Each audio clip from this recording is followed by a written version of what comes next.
Bienvenue à toutes et tous pour ce webinaire des éditions du Croquant. Toujours cette formule qui marche bien et qu'on interrompra peut-être un jour quand on sera sorti peut-être de cette pandémie. Aujourd'hui, on a le plaisir d'échanger autour d'un ouvrage qui vient de sortir aux éditions, Écoarchie, publié par Albin Wagner, qui est enseignant-chercheur en analyse de discours à l'Université de Rennes 2 et INALCO. On accueille aussi, on est ravi, Alma Dufour, qui est chargée de campagne extraction et surconsommation chez les Amis de la Terre, qui aura la lourde tâche de lancer la discussion après un exposé des lignes de force de l'essai par Albin. Moi, je suis Arnaud Saint-Martin, co-gérant des éditions et sociologue par ailleurs.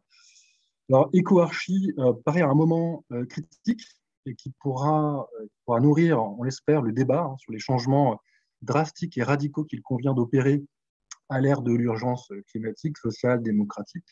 C'est devenu un poncif de parler d'urgence d'ailleurs, mais il est clair que ça n'a jamais été aussi urgent. Quelques chiffres mis en circulation tout récemment ne font pas froid dans le dos, si je puis dire. Au contraire, on est grainé quelques-uns. Dans la ville de Lytton, en Colombie-Britannique, les services météo ont enregistré une température démentielle de 49 degrés, du jamais vu là-bas, et le management de crise n'a pas pu empêcher des centaines de morts. Les comptes n'ont pas encore été faits, mais ce serait à peu près ça. Partout dans le monde, on observe des records. Il y a d'ailleurs toute une litanie aujourd'hui de la chronique de ces records. Des dômes de chaleur, comme on les appelle aujourd'hui, se forment. Les températures ont dépassé 40 degrés en Espagne. C'était l'enfer aussi au Maroc et en Algérie. Cerise sur le gâteau, si je puis dire. 56,7 degrés enregistrés dans la vallée de la mort ces derniers jours. C'est un record du monde. Ça n'a jamais été aussi chaud. C'est pas étonnant dans cette région désolée, mais quand même, en lien avec cette hausse, on songe aux incendies meurtriers qui se multiplient pas si loin que ça en Californie et qui sont devenus l'eau attendue des habitants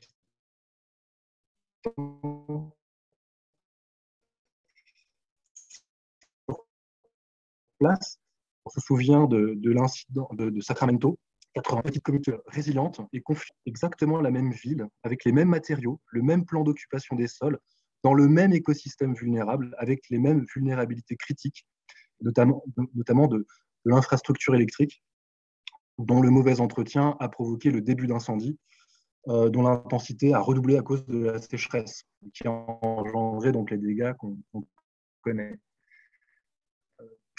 Pire incendie de l'histoire californienne.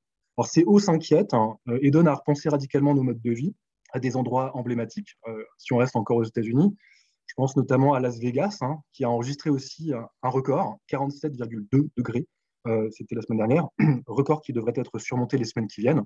Le fonctionnement de cette ville hyperbolique plantée en plein désert demande des masses d'énergie gigantesques, en électricité, en eau, etc. Et là, on voit qu'il y a des chances qu'à ce rythme, vu le mode de fonctionnement insoutenable qui caractérise cette urbanité dévorante, elle rejoigne dans quelques temps le cortège des villes fantômes des alentours. Mais c'est le cas d'autres villes en état d'alerte ces derniers jours. San José, au cœur de la Silicon Valley, ce qui est quand même intéressant, tout un symbole, à corréler à d'autres très édifiants. Et on se souvient des flammes qu'on voyait au loin de San Francisco, ou même à Los Angeles, pas très loin du centre. Alors on fait quoi? Il est frappant de constater que les appels nombreux des scientifiques et des activistes écologistes restent sans effet presque sur le cours des choses.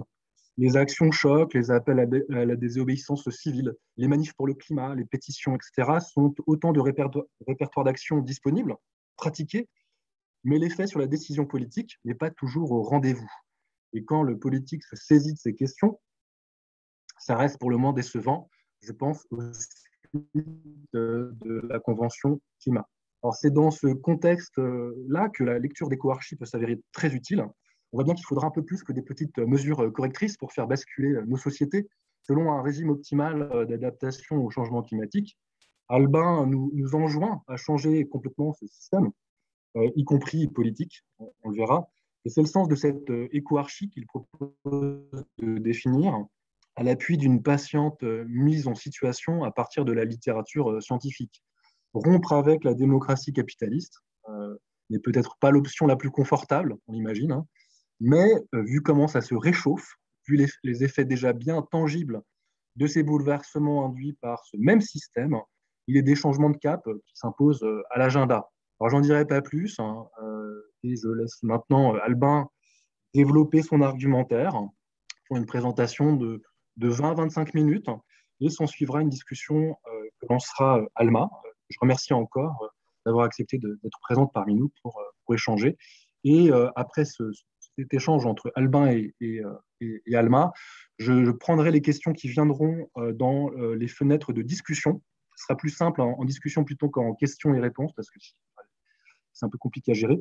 Donc, n'hésitez pas à les déposer. Je trierai, enfin, je trierai même pas, parce qu'elles seront toutes bonnes, et je les verbaliserai pour continuer les discussions avec nos invités. Merci, j'en dis pas plus, et tu as le micro maintenant, Albin. Merci Arnaud, merci beaucoup. Merci Alma aussi d'avoir accepté d'être là, c'est vraiment un honneur. Et puis merci à toutes celles et tous ceux qui sont connectés ce soir alors qu'on est en début de vacances scolaires et que voilà, c'est un peu plus compliqué, je pense, en juillet d'être dispo, surtout qu'on a toutes et tous eu manger de la visio pendant toute l'année, donc c'est jamais les moments les plus conviviaux, mais on trouve des solutions. En fait, c'est toujours un peu compliqué de parler d'un ouvrage. C'est la première fois que je fais ça, en fait. D'habitude, je passe d'un ouvrage à un autre. Mais parce qu'en fait, une fois que la chose est faite, j'ai besoin de passer à autre chose. Mais cet ouvrage, il est un peu particulier parce qu'effectivement, j'ai voulu proposer un essai, en fait, un essai politique, finalement, mais en m'inspirant de la littérature scientifique. Alors, le but, ce n'était pas de faire un ouvrage scientifique, ce n'est pas le cas, mais c'est un ouvrage qui tente de partir de certains éléments de recherche, de les rendre en fait accessibles et discutables, et puis de faire une proposition derrière ça. Alors en fait, je vais peut-être commencer simplement par dire pourquoi ce livre. En fait, il a été rédigé en fait un peu d'une traite quelque part. C'était au printemps 2020, au moment en fait du premier confinement. Au moment où certaines et certains faisaient du pain, donc voilà, par exemple. Et du coup, j'avais déjà travaillé notamment sur les discours climato-sceptiques ou les discours qui ont visé Greta Thunberg lorsqu'elle est venue en France à l'Assemblée nationale. Et j'avais fait un article scientifique, une recherche sur cette question-là. Et ce qui m'a frappé, c'était la violence, en fait. Alors, cette violence, elle est pas nouvelle en général contre les figures militantes. Il y a toujours beaucoup de violence verbale. Mais la figure de Greta Thunberg, en fait, cristallisait beaucoup de choses. Et à partir de là, j'ai commencé je ne sais pas pourquoi, c'est peut-être un déclic en fait, mais à m'intéresser plus à ces questions-là, à vraiment approfondir quelque part, même si j'ai toujours eu une veine écolo, on va dire, mais il s'est passé un glissement, quelque chose. La pandémie, on y a tous réagi un peu différemment, je pense que c'est aussi lié à ça. J'ai beaucoup lu, je me suis beaucoup documenté, j'ai lu plusieurs ouvrages, à la fois vulgarisateurs, à la fois scientifiques. J'ai commencé par lire des articles aussi scientifiques carrément de biologie, par exemple, enfin, de climatologie. Alors évidemment, je peux essayer d'en lire, évidemment, je ne suis pas du tout climatologue, hein, mais j'ai voulu vraiment aller à la source, puisque le rapport du GIEC, c'est la partie émergée de l'iceberg, par exemple. C'est le moment où, en fait, on va concaténer plusieurs études pour montrer à quel point elles sont utiles. Mais au moment où le rapport du GIEC sort, en fait, par exemple, là, dans les mois qui vont venir, pendant ce temps-là, il y a encore plein d'autres études qui sont en train d'être faites et qui sont encore plus alarmistes que le rapport qui va sortir, en fait. Faut bien comprendre ça aussi. C'est un moment médiatique, le rapport du GIEC, un moment grand public, un moment démocratique intéressant, mais en général, au moment où il sort, il y a déjà pire qui est en train de se passer en termes d'analyse scientifique. Désolé, hein, c'est pas réjouissant, mais c'est comme ça. Voilà, enfin, tout ça a fait que je me suis vraiment intéressé à cette question-là et je me suis surtout posé une question un petit peu phare. Enfin, pour moi, je me disais, mais il y a quelque chose que je ne comprends pas, c'est on a à disposition un ensemble d'informations, d'études maintenant pour agir. Et ces actes, comme l'a souligné Arnaud, n'arrivent pas en fait, à une dose tellement homéopathique qu'on sait que ça n'aura qu'un effet très limité. et pas assez efficace par rapport aux changements à effectuer. Et puis beaucoup d'auteurs, soit grand public, soit scientifiques, pointent du doigt, et beaucoup de militantes et de militants aussi, et c'est légitime, pointent du doigt le système économique dans lequel on vit. Enfin, le capitalisme, en fait, on va dire dans sa version néolibérale donc récente, avec son cortège effectivement d'inégalités, hein, on va dire, qui sont structurelles, hein, de facto, puisque ce système est construit sur des inégalités économiques, il prospère grâce à cela. C'est un constat de le dire, hein, c'est pas non plus, c'est pas une surprise. Mais en fait, ça me semblait étrange, puisque si tu disais de changer l'économie, pourquoi est-ce que finalement nos démocraties bloquent pour le faire, pour aménager en tout cas un certain nombre de choses, du point de vue des taxes, par exemple, financières qu'on peut imaginer, même si maintenant le FMI appelle à réformer finalement la finance, mais très tardivement. Voilà, c'était un petit peu étrange. Donc j'ai commencé à lire plus de sciences politiques, de sciences économiques aussi. Et puis je me suis rendu compte qu'au tournant des années 80-90, un ensemble de publications en fait qui sont passées inaperçues, sans doute pas dans leur champ en fait. Chez les politologues et les économistes, c'est sans doute pas passé inaperçu, mais il y a eu un pic et puis ça s'est arrêté. Il y a un ensemble d'études aussi d'histoire qui ont montré qu'en fait, la prospérité des économies de marché, enfin, en tout cas sous leur version capitaliste, hein, je ne parle pas de l'économie de marché d'il y a 2 ou 3 siècles en Europe, mais vraiment la version capitaliste, en fait, cette prospérité était vraiment liée à l'essor des démocraties contemporaines. Et en fait, plusieurs chercheurs ont montré qu'au final, il peut y avoir une économie capitaliste florissante sans démocratie. C'est le cas dans plusieurs pays semi-dictatoriaux, c'est le cas en Chine par exemple aussi, mais il ne peut pas y avoir de démocratie contemporaine vive sans économie de marché capitaliste.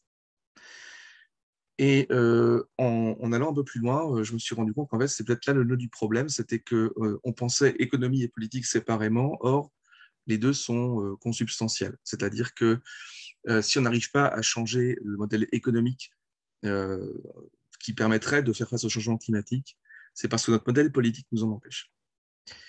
J'ai suivi cette piste, en tout cas, et j'ai tenté d'en faire quelque chose de compréhensible.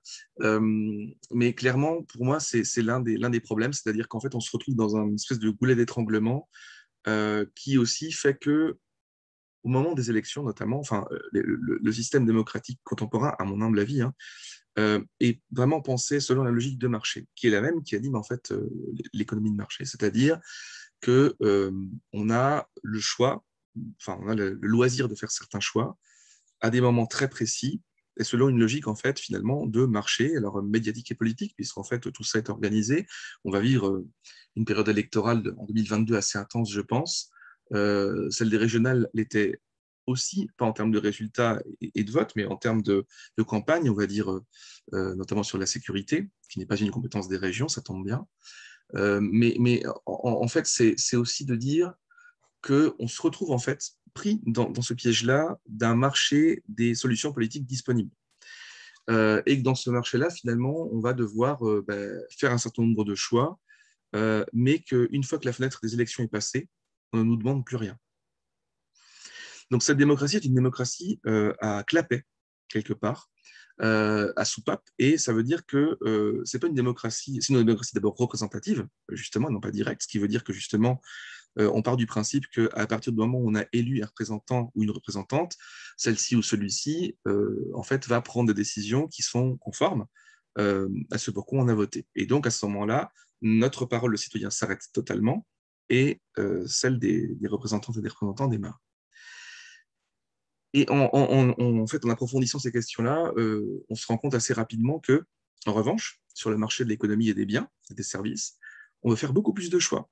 Paradoxalement, dans nos choix et dans nos impacts, on est beaucoup plus libre. On peut voter une fois tous les 5 ans pour un président. En revanche, on peut changer de la vaisselle toutes les semaines si on a envie. Vous voyez ce que je veux dire? Alors, désolé pour la comparaison qui est un peu malhabile, mais derrière, ça veut dire qu'on est plus libre de nos choix sur ce marché, en fait, économique. C'est d'ailleurs tout le piège, c'est-à-dire que d'un côté, vous allez avoir, je me souviens, en fait, je suis à Angers, moi, personnellement, et je me souviens à Angers, il y a quelques années de ça, il y a un des supermarchés, voilà, un géant casino pour ne pas le nommer, qui, en fait, a décidé de mettre en place, en fait, une ouverture le dimanche, sans caissière, avec uniquement des caisses automatiques. Et donc, il y a eu évidemment des manifestations contre ça. Finalement, ça n'a rien donné puisque ça a quand même continué. Enfin, Géant est dans son droit, hein, juridiquement, de le faire.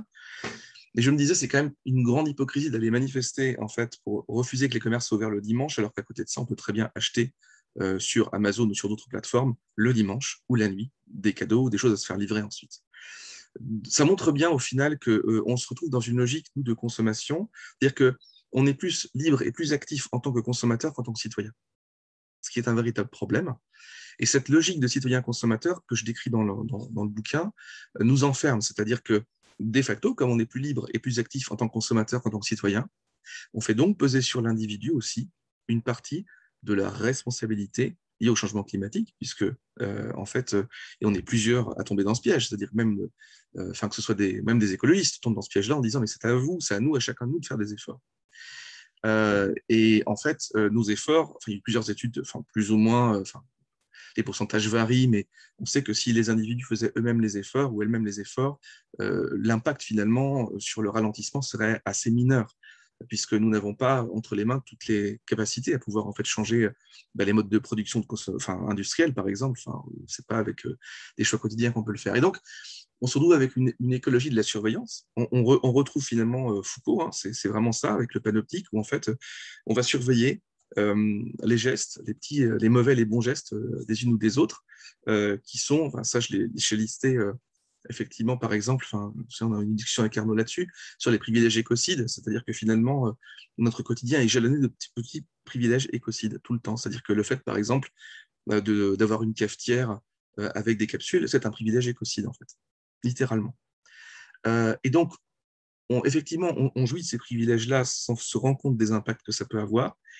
Et dans le même temps, c'est très paradoxal, c'est-à-dire que on n'est pas non plus totalement responsable de ce qui est en train de se passer. Donc, c'est une espèce de voie un peu compliquée où en fait, on fait reposer sur les individus la responsabilité d'un système destructeur, alors qu'ils n'ont même pas les moyens de le changer. C'est-à-dire que de par leur vote, ils n'ont qu'un moyen extrêmement limité, et de par leur choix en fait de consommation ou d'économie, en fait, ces moyens sont eux aussi très très limités. Ça m'a amené en fait sur aussi d'autres questions, puisqu'évidemment, ça pose la question des inégalités sociales, notamment, puisque d'abord, on n'est pas toutes et tous touchés de la même façon par le changement climatique. Il est évident déjà que, par exemple, dans le nord-ouest des États-Unis, ou le sud-ouest du Canada en l'occurrence, il y a celles et ceux qui ont pu fuir et celles et ceux qui n'ont pas pu fuir, déjà pour commencer. Ensuite, au-delà de ça, il y a aussi la question des pays du Nord versus pays du Sud. Pendant que nous, on essaie de trouver des solutions pour ventiler des pièces ou des halls, ou des grandes salles de sport, comme c'était le cas aux États-Unis, pour que des gens puissent s'y entasser dans la journée, ou des centres commerciaux qui sont très ventilés aussi, où on peut du coup passer des journées au frais. Pendant ce temps-là, à Madagascar, des gens sont en train de crever de faim à cause du réchauffement climatique. Et donc, il y a des inégalités de facto sur les conséquences, mais aussi des inégalités d'action, puisqu'on n'est pas toutes et tous, justement, capables d'agir de la même façon. Et ça demande aussi à réfléchir sur cette question-là. C'est ce que moi, j'ai aussi essayé de faire, du coup, dans ce bouquin EcoArchi. EcoArchi étant une proposition politique de système, véritablement, en fait. Et je pense que, en gros, ce que je dis, c'est que on ne pourra pas ralentir le changement climatique, ou ralentir, si tant est que ce soit encore possible, je pense que ça ne l'est plus. On ne pourra pas, en tout cas, avoir suffisamment d'effets sur le changement climatique si on se focalise uniquement sur le changement de modèle économique. Mais il faut aussi se focaliser sur le changement de modèle politique. Alors évidemment, dans le changement de modèle économique et politique, il y a tout un ensemble de questions que j'ai simplement effleurées au final, parce que ça mériterait peut-être d'autres approfondissements, notamment sur les origines colonialistes de ce système-là, notamment aussi sur le fait qu'il y ait besoin de regarder un petit peu l'organisation du local au national. Enfin, ce sont des questions que j'essaie aussi de poser. Est-ce que finalement, on ne devrait pas, c'est la proposition de Dune Ecoarchi par exemple, c'est non plus d'avoir du local au service du national, mais du national au service du local, par exemple. Donc, c'est aussi repenser l'organisation d'un État, typiquement. Et donc, remettre la démocratie, justement, directement au cœur des spécificités locales, et donc culturelles aussi. Donc, il y a toutes ces questions-là aussi qui sont liées. Et puis, je me suis aussi posé la question de, forcément dans un contexte français, puisque c'est de là que j'écris, c'est de là que je parle, poser la question d'une devise, aussi la question la manière dont finalement peut-être à la fois le carcan républicain, que moi j'appelle un républicaniste, en fait, souvent, empêche parfois de penser certaines choses, parce qu'on a des devises et qu'il faut les respecter, etc., que ça devient très, très compliqué, du coup, de penser en dehors de ces schémas-là.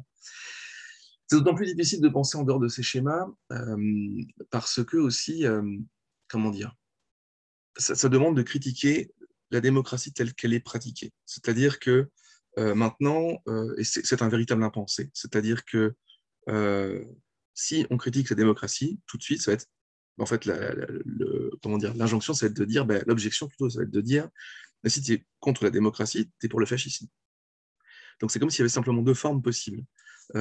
Évidemment, on peut très bien repenser un modèle politique totalement nouveau, qui quand même prennent en compte justement la diversité des moyens d'expression et de peser sur la vie politique, sans pour autant justement basculer dans le fascisme dont on accuse de toute façon les écolos, hein, puisqu'à partir du moment où il faut prendre des décisions radicales, et c'est un ouvrage qui se veut radical, sans être extrémiste, mais radical dans le sens où il y a une proposition qui essaie d'aller au bout de quelque chose, qui est sans doute imparfaite, qui est une proposition parmi d'autres, mais où j'ai eu envie en tout cas de poser quelque chose d'un petit peu différent.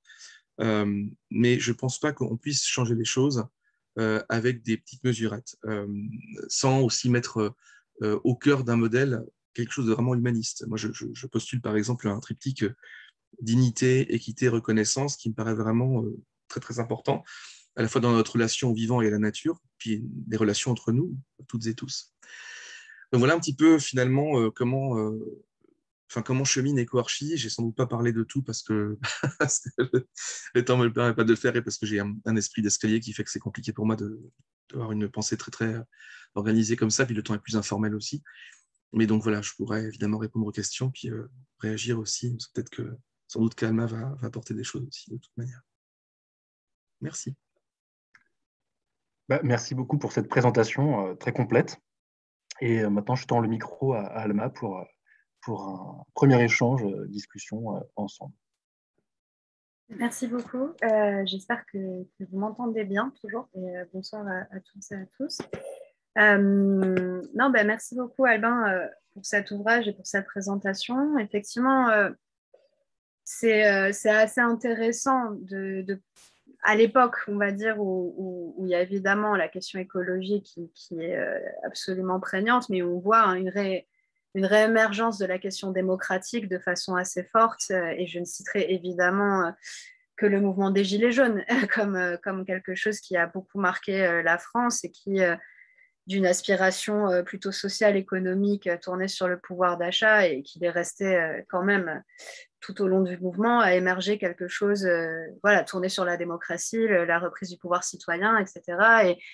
Et on est vraiment effectivement dans une époque où la question de notre système démocratique et de son épuisement, même pour le simple fait de sa participation, puisqu'on voit les élections où les gens ne participent plus. Les régionales, c'était assez phénoménal, mais même, il faut rappeler les dernières législatives en 2017 où il n'y avait que 50% de gens qui ont voté au premier tour. Donc la moitié des gens n'avaient pas voté. Ça reste quand même les élections en fait constitutionnellement les plus importantes, mais ce n'est pas du tout perçu comme ça par la population. Donc c'est en même temps une réflexion assez sulfureuse parce que tu lis en fait ce que nous on pense séparément avec nos grands idéaux de 1789, c'est-à-dire la démocratie comme forme politique, à une forme économique qui est nocive. Et en même temps, dans un certain sens, ça rejoint beaucoup d'autres questionnements qui émergent de la forme démocratique elle-même, qui ne sont même pas forcément directement liés à l'écologie, en tout cas dans la tête des gens. Mais par contre, qu'il y a des choses qui dysfonctionnent et qu'il y a une manque de capacité de saisir son destin par les outils démocratiques actuels, ça c'est sûr qu'il y a beaucoup de gens qui partagent ce constat, sans forcément mettre des mots et une analyse aussi historique et poussée que la tienne et sur le rôle entre écologie et démocratie ou non-démocratie. J'avais plusieurs questions. Du coup, effectivement, après, peut-être pour rentrer un peu dans le dur du sujet, en fait, finalement, c'est intéressant ce que tu disais parce que tu disais, les démocraties libérales, entre guillemets, puisque ce que tu proposes à la fin, ce n'est pas une antidémocratie, puisque tes propositions, on en reparlera, sont quand même très structurées autour des chambres de représentants, de gens tirés au sort, un gouvernement. Enfin, finalement, tu ne proposes pas de sortir d'un modèle, on va dire, électif, enfin, ou une partie. Mais voilà, mais la démocratie libérale est liée à l'économie de marché, est liée à la figure du consommateur plus qu'à celle du citoyen. Pourtant, ce qui interroge, c'est que finalement, en changeant les institutions, évidemment, et en changeant la Constitution et en mettant plus de tirage au sort dans nos institutions, on pourrait effectivement lever certains blocages, notamment liés au lobby, et je pense qu'on pourra en reparler, de la Convention citoyenne et le fait que ça démontre que quand c'est des citoyens qui sont tirés au sort pour débattre d'un sujet comme le changement climatique, les propositions qui en émanent ne sont pas du tout les mêmes que celles de l'hémicycle de l'Assemblée nationale et du Sénat. Mais au-delà de ça, il est quand même, en fait, finalement possible dans nos démocraties aujourd'hui, juridiquement en tout cas, de porter atteinte à la liberté des gens. Je veux dire, typiquement, bon, c'était un état d'exception, la pandémie, mais tu en parlais toi-même, on nous a empêchés littéralement de sortir de chez nous à plus d'1 kilomètre pendant quelques mois. Certes, on savait que ça n'avait pas vocation à durer, c'était un état d'exception, mais c'était quand même assez frappant de voir que ces démocraties très libérales étaient capables de restreindre beaucoup plus fortement d'ailleurs que ce qu'il faudrait éventuellement faire pour l'écologie, la liberté de chacun. On pense à d'autres choses, que ce soit les atteintes aux libertés de manifester, etc. Finalement, on voit que dans certains champs, en tout cas, les mesures de contrainte sur la liberté de l'individu sont possibles et sont acceptées. Et du coup, il y a aussi tout le terreau économique, culturel et de la consommation qui va derrière. C'est-à-dire qu'au-delà de changer de régime, il y a aussi tout ce support sur lequel on repose. Et ma question, c'était ça. C'est-à-dire, typiquement, parce que c'est intéressant ce sujet, parce que moi, je travaille beaucoup sur Amazon. Donc, j'ai vu que tu en as pas mal parlé dans ton livre. Enfin, c'était un exemple récurrent, justement, de multinationales qui devient plus forte que les États et qui déborde tout cadre d'interdiction légale, etc. Et justement, moi, souvent, ce qu'on m'oppose quand on me dit, mais il faut encadrer Amazon, c'est plus possible, on me dit oui, mais qu'est-ce que tu fais de Internet et qu'est-ce que tu fais de la neutralité du net? Et globalement, qu'est-ce que tu fais des frontières aussi? Parce que c'est à peu près ça qui se passe. Et notamment, et donc c'était ma première question, est-ce que quand tu as écrit ce livre, tu as réfléchi effectivement à le cadre de l'Union européenne et le cadre des frontières dans lesquelles on se trouve aujourd'hui en France, mais aussi plus au-delà même de ça, le cadre d'Internet et des échanges d'informations, mais aussi des échanges de flux via les flux Internet, et cette difficulté de réguler Internet tout en restant dans une démocratie et cette espèce de drapeau qu'on agite, attention, la neutralité du web, c'est quand même absolument essentiel, etc. Parce que moi, c'est typiquement l'une des premières choses auxquelles j'ai beaucoup plus de mal à répondre, en fait, c'est quand on me parle de ça. Quand on me parle de qu'est-ce que tu fais, en fait, pour changer ton système quand tu es aussi ouvert, et notamment avec la question d'Internet. Première question. Ok, c'est une vaste question. D'abord, je pense que dans la proposition éco-archiste, c'est de dire toutes les décisions qu'on va prendre, en fait, politiques, économiques, doivent être contraintes par un principe. Il faut que ces décisions, en fait, soient en accord avec, ne fassent pas en fait de mal à l'environnement.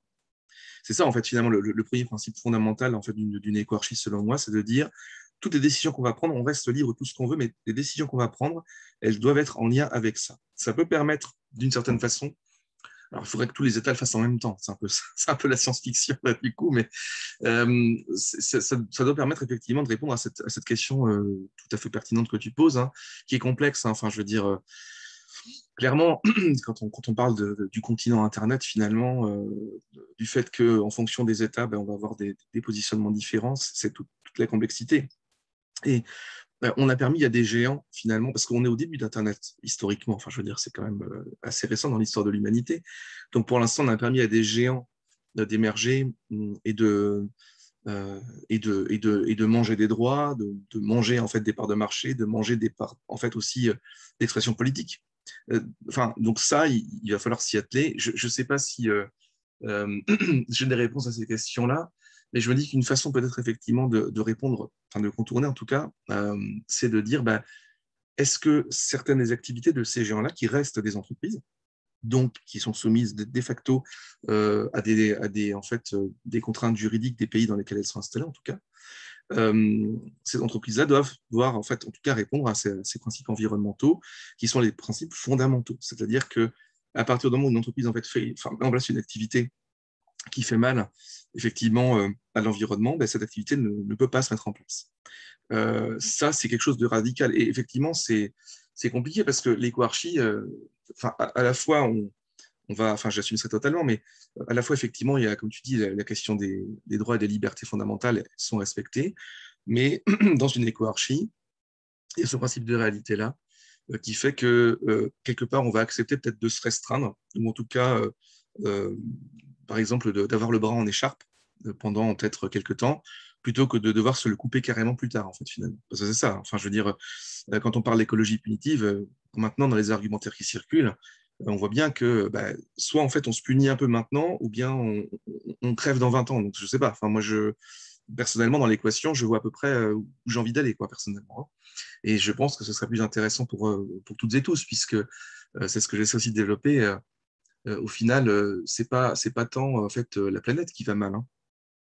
La planète survivra, il n'y a pas de problème. Enfin, d'ici quelques millions d'années, elle disparaîtra, et son destin quelque part, enfin physique, mais c'est plutôt notre espèce, et puis les autres espèces, en fait, aussi. Donc c'est en fait pour sauver un peu nos fesses, quelque part, que tout ça doit se réfléchir aussi, en tant qu'être vivant. Mais par rapport, en fait, je contourne un peu ta question, hein, mais par rapport effectivement à la question d'Internet, je pense que, et tu as raison, je l'ai pas pensé dans l'ouvrage, c'était pas le but, mais il y a plein de pistes pour après, en fait, pour d'autres questions, peut-être pour un autre ouvrage, j'en sais rien. C'est de se dire, en fait, en gros, il y a deux défis pour moi. Il y a effectivement la question de l'environnement, du climat, qui est le défi urgent, et un deuxième défi, un deuxième sujet qui est très important, qui est le numérique. Enfin, le numérique, ça veut tout dire et rien dire maintenant, mais c'est un véritable sujet à la fois intéressant parce qu'il peut permettre de résoudre des problèmes, et en même temps parce qu'il en crée d'autres, et parce qu'on est en fait en train de vivre une époque anthropologique totalement délirante, parce qu'on a à la fois dans le numérique l'un des progrès les plus accélérants de nos sociétés, et en même temps on est en train de vivre en fait une période aussi qui est un anthropocène, où je propose le terme de capitalocène plutôt, parce qu'en fait c'est pas tant lié à l'espèce humaine qu'à notre modèle en fait, qui est extrêmement destructeur. Donc on a ces deux pôles-là, et qui à la fois nous projette vers une espèce de parfois de futurologie ou de science-fictionnisme, avec tout ce qui est autour d'intelligence artificielle, avec les voyages dans l'espace, là, tout récemment. Ça, Arnaud pourra peut-être rebondir dessus, mais de Richard Branson, ou bien bientôt de Jeff Bezos aussi.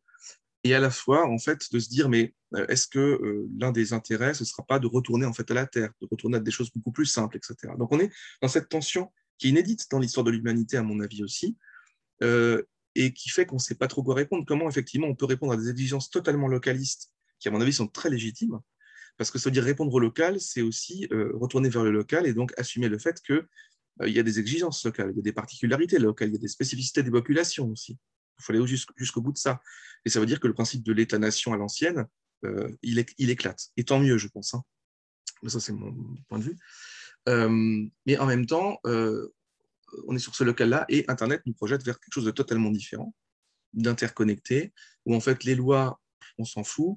En même temps, tout l'héritage en fait pirate d'Internet, il est important aussi. C'est justement pour ça aussi qu'Internet a fonctionné. Donc il faut conserver ça. Moi, j'ai pas vraiment de réponse à ces questions, des pistes de réflexion certes, mais c'est hyper compliqué. Je suis comme toi, je suis un peu démuni en fait, parce que il y a beaucoup trop de questions qui s'empilent, et il faudrait vraiment faire ce travail de dénouer progressivement les choses. Alors certaines et certains y travaillent d'arrache-pied, mais à chaque fois qu'on commence à analyser, il y a d'autres choses qui sont créées qui font qu'en fait ce qu'on a analysé, faut le remettre à jour constamment. Donc c'est assez complexe, ouais, assez complexe. Je ne sais pas si Arnaud, tu veux poser des questions, si j'enchaîne, parce que j'avais Non, vas-y, enchaîne. quelques questions. En fait, j'ai choisi Internet, mais je t'en aurais posé une autre, effectivement, mais qui était un peu de la même, mais c'était juste pour... parce que de la même manière, nous qui travaillons, et moi notamment, sur la question des produits importés, des productions importées dans le textile, dans l'électronique, etc., bon, ça rejoint aussi cette question de de notre manque d'indépendance, en fait, en tant que société française aujourd'hui. On a beaucoup de ressources sur notre sol et de quoi se nourrir très, très bien. Ça, il n'y a aucun souci là-dessus. Pour le reste, c'est pas si évident que ça. Et la question de comment négocier une transition qui soit juste et équitable pour les gens, tout en ayant forcément une part d'échanges internationaux à minima, et dans quel cadre, enfin, c'est aussi pas mal de choses sur lesquelles la réflexion peut buter. Mais du coup, si je te demanderais pas de répondre à ça, mais du coup, voilà, c'est ma question. C'est justement, en fait, on voit, mais je partage vraiment ton constat. Et vraiment, sur nos sujets, on l'expérimente tous les jours, en fait, le fait que le consommateur soit devenu une valeur tellement cardinale qu'en fait, tout ce qui vient du marché, c'est bon, tout ce qui est pour le consommateur, c'est bien. Mais typiquement, même sur l'emploi, en fait, on est capable de cautionner des entreprises comme Amazon, par exemple, qui détruisent des dizaines de milliers d'emplois en France parce que c'est l'effet du marché, c'est ce que veulent les consommateurs. Sans que ça pose aucun problème. Mais quand par contre c'est pour l'écologie qu'on doit fermer un site polluant, etc., là d'un coup l'emploi redevient une valeur sacrée, où on l'a vu aussi avec le cadre LVMH, l'évasion fiscale, oui mais LVMH crée de l'emploi en France, là d'un coup il n'y a rien de plus sacré que de créer de l'emploi en France, et pourtant quand c'est le marché qui en détruit, il n'y a rien à dire, parce que c'est pour en fait, le consommateur est roi, et il est vraiment roi au-dessus de toute la pyramide des normes, et donc l'entrepreneur en miroir, au-dessus d'absolument toute la pyramide. Donc, je suis totalement d'accord avec ce que tu disais et avec le constat de ton livre. Ma question, c'est voilà, c'est est-ce que tu penses justement, parce qu'on est dans des systèmes vulnérables, parce qu'on est dans des systèmes complexes, mondiaux, etc., c'est des choses qu'il faut construire progressivement, c'est-à-dire qu'il faut penser une espèce de transition vers ce modèle. Bah, tu parlais de nationalisation, tu parlais de réindustrialisation, etc. Dans quelle mesure ça se fait par étapes, ou est-ce que tu ne le vois pas arriver et ce sera forcément le fruit d'une rupture et pas forcément heureuse aussi, c'est-à-dire on voit le retour de l'écoarchie, entre guillemets, de l'équité, du partage aussi dans des situations de crise, de pénurie, où forcément là, le pouvoir politique reprend collectif, on va dire, reprend forcément la main sur cette notion de consommateur, parce qu'il y a déjà des politiques de quotas dans les années 70, quand il y avait le choc du pétrole, etc. Donc ma question, c'est est-ce que tu te projettes dans une articulation très progressive pour arriver à ce système, un peu comme un Marx qui penserait qu'il faut passer par différents stades du capitalisme et du communisme, par exemple, ou est-ce que pour toi, ça devrait arriver tout de suite, ou est-ce que pour toi, de toute façon, ça n'arrivera pas et ce sera le fruit d'une sorte, pas d'effondrement total, mais d'une sorte de crise, en tout cas, voilà. Bah, je vais être clair, en fait. Je ne pense pas qu'on puisse changer les choses avec des petits aménagements raisonnables. Ça ne fonctionne pas et on l'a vu, malheureusement. C'est-à-dire qu'en fait, même quand tu en as parlé en fait, de la Convention citoyenne pour le climat, avec des propositions informées, sensées, en lien en fait, avec aussi une réalité économique, politique, de terrain, ah ben, ça ne fonctionne pas parce qu'en fait, en face, on a des représentants, on a le Sénat qui rejette le référendum, enfin, bon, le gouvernement qui nous explique qu'en fait, c'est la faute du Sénat et pas de la sienne, plutôt. Et du coup, effectivement, ça montre bien qu'au final, la voix des citoyennes et des citoyens, même quand elle est donnée par le chef de l'État, finalement, ben, on peut en faire ce qu'on veut. Ou rien du tout, d'ailleurs, justement, en l'occurrence, ou si peu, si mal et si tard. Donc je pense que de ce point de vue-là, il faut une rupture. Je ne vois pas d'autres issues parce que cette rupture, elle arrivera soit si on le décide nous-mêmes, voilà, soit si on poussé par les crises successives, et ça, c'est ce que tu dis, je te rejoins, on va être obligé d'y revenir, d'y arriver, parce qu'une transition douce, paradoxalement maintenant, le réchauffement climatique va beaucoup plus vite que nous. Nos sociétés sont beaucoup trop lentes par rapport à la rapidité de réchauffement climatique et surtout de ses conséquences. Parce que les modèles scientifiques font que à chaque fois, on les revoit, on les révise à la hausse. Et en fait, le scénario le plus dramatique du GIEC d'aujourd'hui, de 2021, sera sans doute rien par rapport à celui de 2024 ou 2025. Il faut être aussi clair là-dessus. Hein. Parce qu'en fait, les modèles qu'on a, parce que le climat planétaire est extrêmement compliqué et complexe, on n'a pas encore tous les outils pour bien calculer, par exemple, l'impact du méthane sur le réchauffement atmosphérique par rapport au CO2, notamment à cause du réchauffement beaucoup plus rapide qui est arrivé en fait en Sibérie, hein, où on voit ces cratères se former et tout ce méthane qui se libère dans l'atmosphère. Et là, on ne parle pas de quelques grammes, hein, donc, de méthane. Hein. Donc évidemment, ça pose toute une question des questions très complexes. Donc, je pense que ça va arriver sous forme de rupture franche et nette. Des crises, il va y en avoir. Alors, c'est assez terrible parce que je suis vraiment, je tiens à le dire, pour celles et ceux qui me connaissent depuis très longtemps, ils le savent, mais je suis quelqu'un de très optimiste. Hein. Mais en fait, plus je m'informe, plus je dois constater. C'est pas une question d'être pessimiste, c'est une question de constat, en fait. Hein. Les sociétés humaines, et en fait, beaucoup d'États s'y préparent, elles vont être tellement fragilisées par ce qui va se passer dans les décennies à venir, ou les années à venir d'ailleurs, qu'il va se passer des choses. Enfin, moi, j'en suis à peu près convaincu. Des choses qui vont forcer à redistribuer, forcer à revenir sur le local, forcer sans doute des États à se refermer, des unions comme l'Union européenne aussi à se peut-être pas à se terminer, mais en tout cas à revenir à une forme beaucoup plus rudimentaire d'union. Des États qui vont fermer leurs frontières, c'est déjà le cas. On voit à quel point, petit à petit, depuis le Brexit, mais pas seulement, on voit des États comme le Danemark maintenant qui commencent à avoir des politiques assez rigoureuses c'est un euphémisme en fait vis-à-vis des personnes qui ne sont pas danoises, de nationalité danoise, alors que c'était un modèle en tout cas de société ouverte et pluraliste. Beaucoup de pays en fait se renferment de plus en plus parce que, et moi, un des diagnostics, c'est de dire que, alors j'ai rien contre la Suisse, hein, mais je pense que l'Europe va devenir une forme de petite Suisse, enfin va tenter finalement de reproduire un modèle un peu helvète où en fait on va fermer les choses et en fait on va revenir, nous on aura peut-être les capacités entre guillemets et encore jusqu'à quand de venir sur du local. Mais effectivement, comme tu l'as dit Alma, on a beaucoup de capacités pour pouvoir effectivement se débrouiller nous-mêmes. Et un système écorchiste, c'est aussi de se dire, on peut recréer de l'emploi, on peut recréer de l'activité, parce qu'on a tous besoin d'activité pour vivre, hein, tout simplement, pour échanger, et que cette activité, elle va générer d'autres choses. Et en même temps, je vois aussi, moi, en Anjou, par exemple, dans les petits villages autour de moi, plein d'assauts qui fleurissent, beaucoup de troc qui est en train de devenir un mode quand même de consommation et d'échange aussi beaucoup, en fait, finalement, intéressant. Et on voit aussi que le système marchand, ou en tout cas l'économie commerciale locale, finalement, son but aussi, c'est de créer du lien social. C'est aussi en train de revenir, ça. Mais c'est facile dans des petites... dans des petits villages, dans des petits territoires. C'est moins facile dans des grandes métropoles, évidemment. Donc, on voit bien là aussi qu'il y a tout un ensemble de modèles qui vont être bouleversés par ce changement climatique. Et je pense qu'il faut une rupture nette maintenant, tant qu'on peut encore se donner les moyens de l'assumer, en fait. Les moyens financiers, les moyens politiques, les moyens humains, les moyens sociaux. Ou bien on va effectivement devoir faire face à un nombre croissant de crises que nos gouvernantes et nos gouvernants, je pense, n'auront pas les moyens de gérer parce qu'ils ne voudront pas gérer, parce qu'ils voudront faire survivre une situation qui n'existe plus ou parce qu'ils voudront se raccrocher en fait à des vieilles lunes parce que c'est rassurant. Moi, j'analyse vraiment la montée tous azimuts du populisme et de l'agenda de l'extrême droite comme ça. C'est très rassurant en fait finalement de se raccrocher à des modèles très anciens, ou en tout cas très poussiéreux comme ça.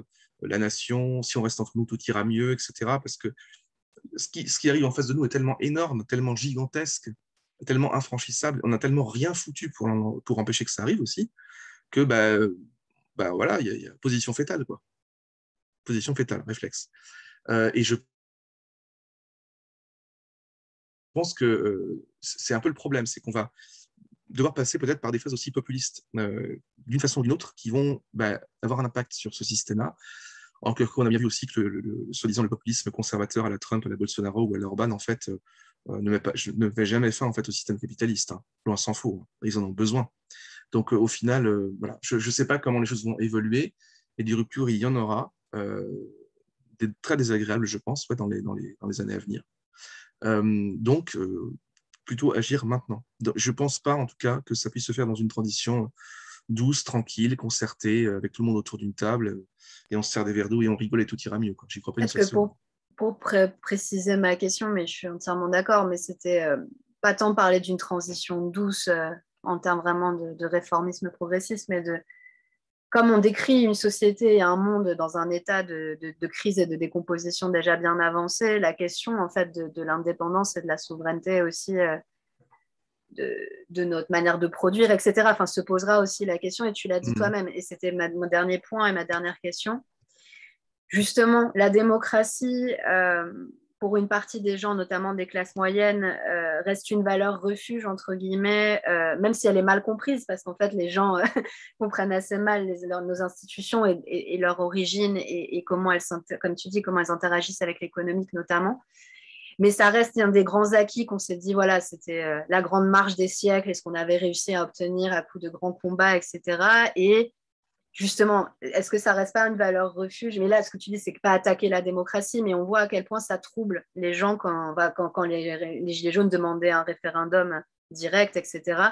On voit à quel point ça choque et à quel point les gens, c'est peut-être la dernière valeur refuge qui nous reste face à un monde qui, justement, est vraiment en train de tanguer énormément. Et comment tu perçois ça, justement voilà, ma dernière question. Ouais, je vais essayer d'être bref pour laisser la parole à place à d'autres questions, parce qu'il y en a quelques-unes, mais euh, le monde tangue et en même temps, les gens se sont jamais autant intéressés finalement à la politique quelque part, j'ai l'impression en tout cas, parce que d'ailleurs, il y avait une étude, je crois, de Vincent Tiberge, si je me souviens bien, mais peut-être que c'est une bêtise que je dis, peut-être d'autres, mais qui montre qu'en fait, au final, les gens ne se désintéressent pas de la politique. Et c'est peut-être c'est peut-être parce que la politique les intéresse qu'ils ne vont pas voter, justement.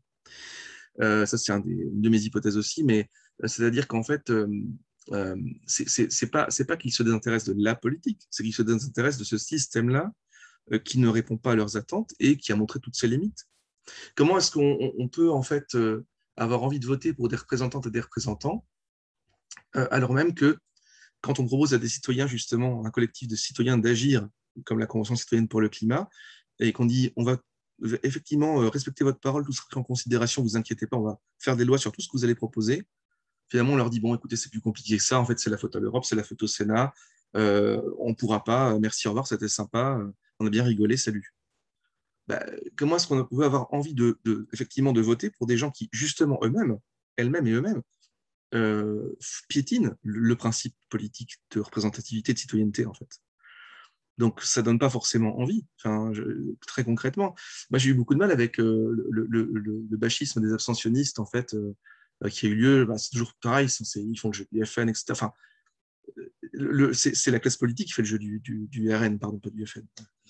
Donc, au bout d'un moment, effectivement, on a ce système-là. Et j'ai perdu le fil de ce que je voulais répondre. Si tu peux juste me redonner un peu la fin de la question, c'était?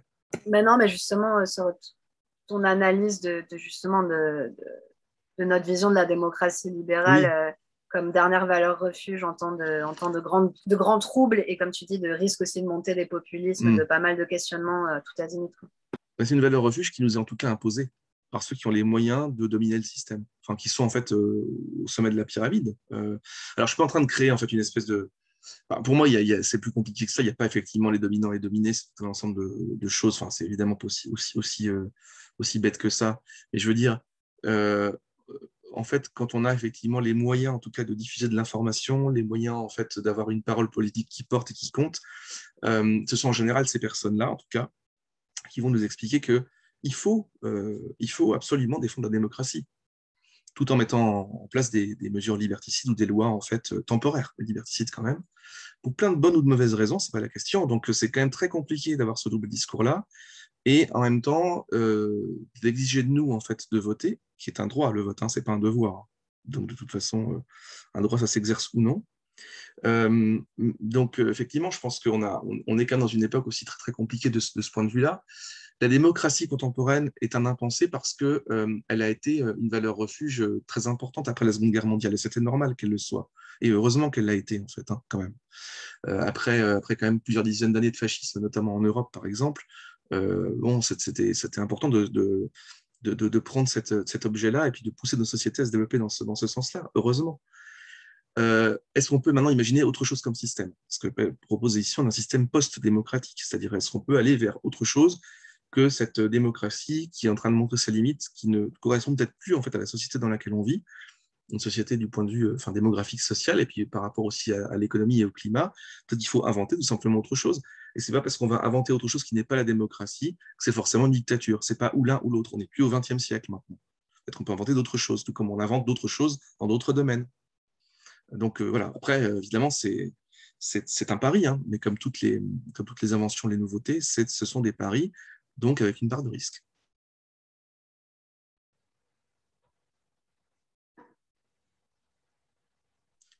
Ok, merci. Alors, je vais faire remonter peut-être quelques questions que j'ai réussi à rattraper finalement. Il y avait un petit problème avec les modules de discussion. Commencer par une question de Germain Buffetot. Donc, je les verbalise parce que tout le monde ne les lit pas forcément. La question de l'éducation et de la culture est au cœur du formatage, entre guillemets, de notre système démocratique et néolibéral. Comment changer les comportements individuels et politiques sans changer les cultures qui sont à l'origine des problèmes que nous rencontrons? Ah oui. Et je pense qu'on pourrait la grouper avec une autre qui vient juste Mhm. après, de Mathieu Fusy. Est-ce qu'on ne serait pas en train de payer la réussite de la naturalisation de l'économie de marché et du capitalisme? Autrement dit, ne manque-t-on pas d'imagination politique permettant de penser l'organisation de notre société autrement? Je pense que c'est potentiellement corrélable. Ouais, tout à fait. Changer les cultures, parce que justement, on a une culture historique aussi des démocraties contemporaines et une culture de l'économie de marché. Donc ça ne se change pas comme ça. Et pourtant, il va falloir le faire. Et si on ne le fait pas nous-mêmes, ça s'imposera à nous, hein, de facto, mais de façon peut-être plus violente encore, sans doute d'ailleurs. Donc, je pense qu'effectivement, il y a des comportements culturels qui doivent changer, mais en même temps, les comportements culturels d'il y a un siècle et demi n'étaient pas ceux de maintenant. Et ils ont aussi été bouleversés par l'économie capitaliste, version néolibérale. C'est-à-dire qu'en fait, par exemple, on n'était pas obligé de jeter en fait, un objet qui ne marchait pas, parce qu'en fait, précisément, l'obsolescence programmée n'existait pas. Ce n'était pas envisagé comme une solution marchande. Donc, il y a plein d'exemples comme ça. Les cultures, elles changent parce que, il y a une pression. Et ces pressions, elles sont en général soit sociales, soit politiques, soit économiques. Et la question, par exemple, aussi du modèle agricole qui a changé totalement en France, où en fait, on est passé en fait, d'un modèle agricole de bocage, enfin voilà, je ne vais pas refaire l'historique, mais un modèle d'agro-industrie sur des grandes surfaces, avec le remembrement, c'est devenu quelque chose de normal et de culturellement admis, alors que ça ne l'était pas avant. Donc, les cultures, on peut toujours les changer. Les comportements, on peut les changer. Nos propres comportements, on arrive à les changer. Pour des groupes, des grands groupes, des États, c'est plus compliqué.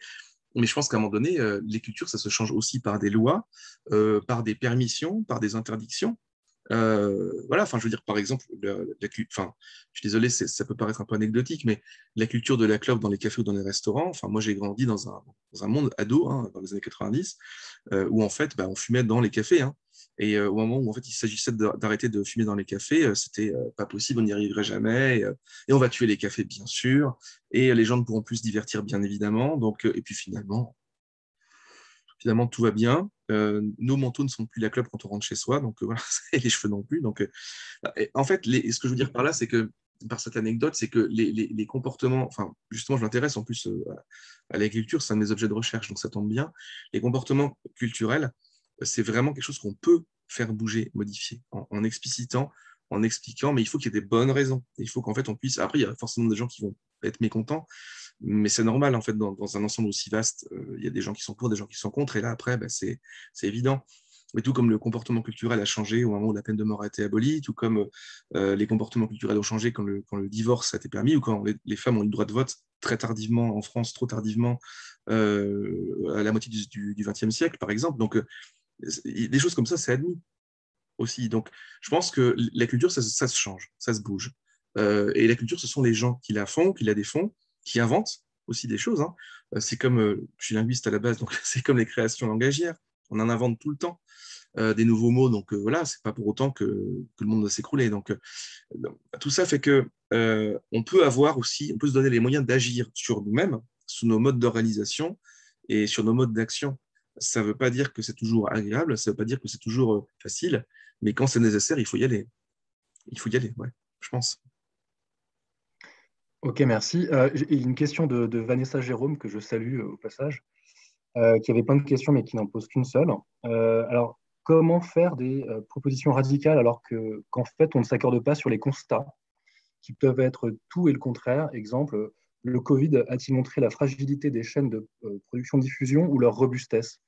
La techno et les intrants dans l'agriculture, c'est mal, mais à ce jour, les solutions sol-carbone ne viennent pas des AMAP. Donc, bref, emmener politiquement vers le radical, démocratiquement, ça marche à partir de constats partageables. À la vitesse où les choses vont, comment en établir partagé de solide alors que les citoyens engagés et intéressés, ça tu le disais tout à l'heure, se détournent, on le comprend, de la politique institutionnelle. En fait, les citoyens engagés et intéressés, ils se détournent de la politique institutionnelle. Par contre, ils font des choses localement, souvent beaucoup. Moi, j'en vois. En fait, finalement, je me rends compte que j'ai plein de copains, par exemple, qui n'ont pas voté au régional, mais par contre, qui sont hyper engagés sur leur territoire. En fait, on veut faire de la politique sans faire de l'institutionnel aussi. C'est pas simplement. Et ça, on est quand même un peu biberonné à ça, notamment en France. Hein, c'est un peu compliqué parce qu'on a l'impression que la politique, c'est le feu sacré de la République et qu'en fait, si on fait pas ça, ça veut dire qu'on est vraiment un très mauvais citoyen, quoi. On peut être jeté à la poubelle. Donc, c'est ça aussi le souci. Donc, les constats, finalement, je pense que en fait, les constats généraux sont partagés. Moi, je propose d'autres constats parce que je pense que. Et après, c'est ce que je propose dans EcoArchi, c'est comment est-ce qu'on redistribue finalement les compétences entre le national et le local. Pour moi, c'est vraiment une des clés, justement. C'est-à-dire qu'il y a des constats qui peuvent se faire au niveau national sur des sujets généraux, typiquement la santé, par exemple. Et il y a des constats qui peuvent se faire qu'au niveau local parce qu'il y a des spécificités locales. Je pense par exemple à la production agricole. Où il y a des espèces qu'on peut faire pousser dans certains endroits et pas dans d'autres, par exemple, hein, au niveau végétal. Donc ça fait partie justement des constats qu'on doit pouvoir faire. Mais justement, par rapport en fait à la robustesse des chaînes de production, quand on a vu par rapport au Covid, il ne faut pas oublier que cette robustesse-là, elle a été surtout maintenue, en fait, quand même, parce qu'il y a eu aussi une injection d'aide assez colossale dans certaines filières. On a fait des choix, le gouvernement a fait des choix et a choisi d'en laisser mourir d'autres. Hein. Donc, je veux dire, les constats, ce n'est pas forcément nous qui les faisons toujours. Ce sont souvent peut-être les fonctionnaires ministériels qui vont les faire. Je parle bien pas des ministres, hein, mais de leurs équipes, hein, qui sont des gens qui en fait tiennent les ministères et qui en fait ont les compétences techno pour pouvoir justement, et la formation pour prendre des décisions qu'ils estiment être bonnes, stratégiques, tout ce qu'on veut. Et nous, on n'a pas les clés de lecture pour les comprendre parce que des fois, elles sont pas forcément faites pour nous non plus. Je ne vais pas tomber dans le conspirationnisme, c'est pas du tout la question, mais je veux dire, évidemment, il y a des enjeux qui dépassent les besoins parfois politiques simples qu'on a, nous, sur nos territoires. Donc, je pense que vraiment, une des clés, c'est ça, c'est ce que j'ai proposé justement, c'est vraiment une désolidarisation de certaines compétences avec des choses qui peuvent se décider au niveau national, mais dans un État national qui est au service, un État souveraineté, j'appelle ça, un État souveraineté au service véritablement des territoires locaux, et donc des particularités locales qui peuvent se décider uniquement au niveau local. Alors évidemment, ça veut dire qu'on retombe on n'est jamais tombé dedans en France, donc, et ça veut dire qu'on propose un système effectivement qui est un peu plus fédéral, par exemple. Et ça peut permettre de partager des constats, de ne pas en partager d'autres, et au moins d'adapter aussi les réponses aux particularités locales. Et je pense que c'est plutôt sain, à mon avis. Oui, mais au passage, on mesure toute la difficulté de l'opération parce que la structuration du champ politique est telle, politico-administratif, avec toutes ces strates d'action territorialisées, aberrantes, hein, les communautés d'agglo, etc. Bon, ça sera un autre débat qu'on n'aura peut-être pas ce soir. J'ai peut-être une question que je me posais. On a beaucoup échangé au moment du bouquin, mais finalement, j'ai encore des questions, donc c'est bon signe. Sur le principe éco-archi que tu as évoqué, donc ne pas faire de mal à l'environnement, etc., moi, je me posais une question très opérationnelle de comment tu évalues le mal fait à l'environnement, à telle fractionnement de l'environnement, la question de la mesure, de comment donc on évalue ces maux potentiels ou avérés, hein, et au passage, on imagine à quel point, disons, cette idée peut être très malséante pour tous ces capitalistes qui vivent de l'exploitation des ressources, quelles qu'elles soient, hein, et qui provoquent cette déplétion à l'échelle globale, et avec une fuite en avant. Alors, tu l'as cité, donc je m'engouffre, hein, dans la brèche, jusque dans l'espace, évidemment. C'est le Far West spatial en ce moment. Bon, Bronson, c'est un peu autre chose, mais il y a un débat absolument passionnant en ce moment. Là, j'ai fini un papier là-dessus sur l'extraction des ressources lunaires. Donc là, on est en plein dedans. Et c'est justifié par des agences de R&D, de recherche comme la NASA, qui prônent l'exploitation des sous-sols de la Lune, en attendant d'aller forer dans les astéroïdes. Donc la logique extractiviste, elle est tellement ancrée dans les organisations qui ont vocation, pour certaines, en plus à accompagner la lutte contre le changement climatique, qu'on se dit que le boulot est quand même super compliqué. Il y a déjà les méchants capitalistes qui provoquent la déplétion des ressources. Bon, ceux-là, ils vont être difficiles à convaincre, hein, par définition.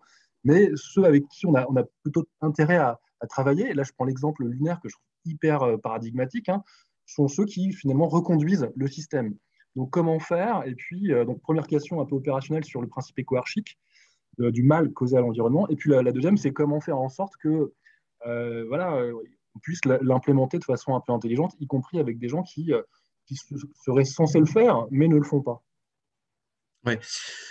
Merci de parler de la ressource, parce que c'est un aussi des sujets. Merci de m'envoyer cette balle-là, elle est importante. C'est effectivement la question le paradigme de la ressource, pour moi, qui est en fait sans doute une des clés de lecture de notre système, parce que il y a les ressources naturelles qu'on exploite. Il y a aussi, on parle aussi de ressources humaines, on va parler de ressources financières. Nous sommes nous-mêmes, en tant que citoyennes et citoyens, pour les personnes qu'on va élire, de la ressource électorale, de facto. On parle bien de réservoir de voix, quand même. Hein. Donc, tout ça, c'est pas neutre. Et ce paradigme, en fait, de la ressource, une ressource, c'est quelque chose qu'on exploite et qu'on extrait. C'est pas quelque chose avec lequel on noue une relation. Hein. C'est pas quelque chose qu'on va sacraliser, pardon. C'est pas tout un rituel, par exemple. Dans certaines populations, quand on tue un animal pour le manger, on ritualise énormément le moment parce que c'est un animal vivant, donc en fait, on remercie en fait, de donner sa vie pour nous, par exemple. Donc, là, on est dans autre chose, hein, évidemment. On a passé ces étapes-là, on est là-dedans. Et c'est pour moi le véritable nœud du problème, au fond. C'est penser en dehors de ce paradigme de la ressource. C'est hyper compliqué parce qu'en fait, ça structure totalement notre mode de vie. En fait. Ça structure notre rapport au réel maintenant. Et l'environnement est une ressource. Et dans ce principe éco-archiste, il y a le fait de dire c'est pas faire de mal à l'environnement dans une vision justement très naïve, en fait très, très enfantine de l'environnement, le vivant c'est le bien, nous c'est le mal, etc. C'est pas l'idée. C'est que on fait partie d'un système vivant dans lequel on doit vivre en équilibre, et notre responsabilité, enfin une de nos responsabilités en fait en tant qu'espèce, comme les autres finalement, mais qui a un impact beaucoup plus fort sur les autres espèces, de facto, puisqu'on est en train de tout saccager, c'est de pouvoir, comme on a les moyens en fait, cognitifs et sociaux de le faire, et affectifs, de se dire on peut s'engager dans un autre rapport en fait au réel, au vivant et à l'environnement. Et là aussi, c'est un changement culturel massif.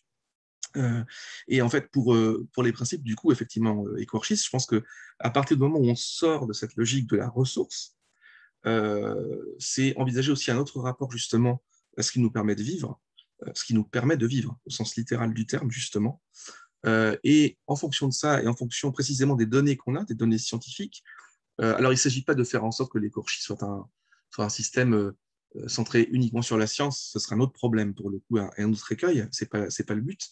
Mais quand on a des données sur le fait que, par exemple, installer une usine à tel endroit, ça va bouleverser un écosystème, ça va polluer 3 rivières, et ça va en fait éradiquer 3 espèces de plantes et 5 espèces de batraciens, je dis n'importe quoi, par exemple. Enfin, je dis pas n'importe quoi, ça existe. Et ben là, on ne le fait pas.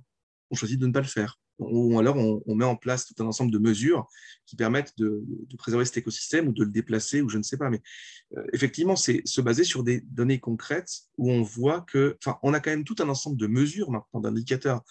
Désolé, parce que le mot indicateur aussi, je l'aime pas beaucoup. Donc, un ensemble fait de données, on va dire. Là encore, c'est très connoté. Tous ces termes-là sont extrêmement connotés. Politiquement, économiquement, c'est affreux, mais on sait des choses sur notre environnement. On y a accès à ces informations-là, et on sait pouvoir en fait les activer. Enfin, on a suffisamment de scientifiques dans le monde entier qui travaillent sur la botanique, sur le climat, sur la biologie marine, par exemple, pour savoir, connaître l'impact qu'on a sur nos écosystèmes. Je dis bien nos écosystèmes parce qu'on en fait partie aussi, et pour pouvoir faire des choix qui permettraient de structurer un régime politique différent qui tienne compte de tout ça. Ça ne veut pas dire, encore une fois, que c'est facile. Et je pense, du coup, je rebondis du coup sur ce que tu dis, Arnaud, et sur ce que disait Alma aussi, c'est effectivement, ça doit se passer dans une phase de rupture qui est forcément importante. Ce qui n'est pas forcément, c'est pas sexy, hein, mais je ne vois pas comment faire autrement. Et si ce n'est pas une rupture choisie, ce sera une rupture subie, comme je le disais, qui sera beaucoup plus agressive et beaucoup plus grave pour nous, là, en tant que société. Pour le Alma, tu as une dernière question, un rebond Non, mais il y avait une question dans le chat qui Ouais, me paraissait intéressante. Enfin, j'en pourrais en avoir d'autres, mais je pense que c'est mieux de vas-y. laisser de Nicolas. de Nicole Roux qui demandait pourquoi réduire la démocratie au modèle de la démocratie représentative. C'est vrai que je ne t'ai pas posé cette question-là, mais comme en plus ces propositions ne visent pas à changer complètement la manière dont le pouvoir est exercé, mais à corriger beaucoup des mécanismes. Mais effectivement, est-ce qu'il n'y a pas un glissement du coup entre le terme démocratie représentative libérale et le terme démocratie tout court, puisque finalement tes propositions ne sont pas hors de la forme démocratique pour le système éco-archique. Non, effectivement, elles remettent l'interaction, la relation humaine en fait au cœur du processus. C'est vraiment ça aussi l'inspiration. La question effectivement est tout à fait pertinente. En fait, quand je parle d'éco-argie, c'est parce que je mets l'environnement comme principe fondateur en fait, qui est au-dessus du reste. Vraiment. Enfin, là pour le coup, c'est aussi un parti pris. Hein. C'est une proposition qui pose ça. Mais ça ne veut pas dire que. C'est pour ça qu'on a. C'est aussi ça le truc. Du coup, on a du mal à penser en dehors de la démocratie. Et on va revenir en disant, je ne dis pas que la question n'est pas bonne, hein, loin de là, mais pas pertinente, elle l'est. Mais ça montre aussi justement qu'on se dit, du coup, on peut quand même garder un peu la démocratie, on enlève ça, mais on garde quand même un petit peu. Et en fait, je pense que pour changer aussi de régime ou de modèle, changer de nom, ce n'est pas anodin. Parce qu'on va peut-être se projeter dans autre chose, dans une autre manière aussi d'habiter le régime politique dans lequel on est.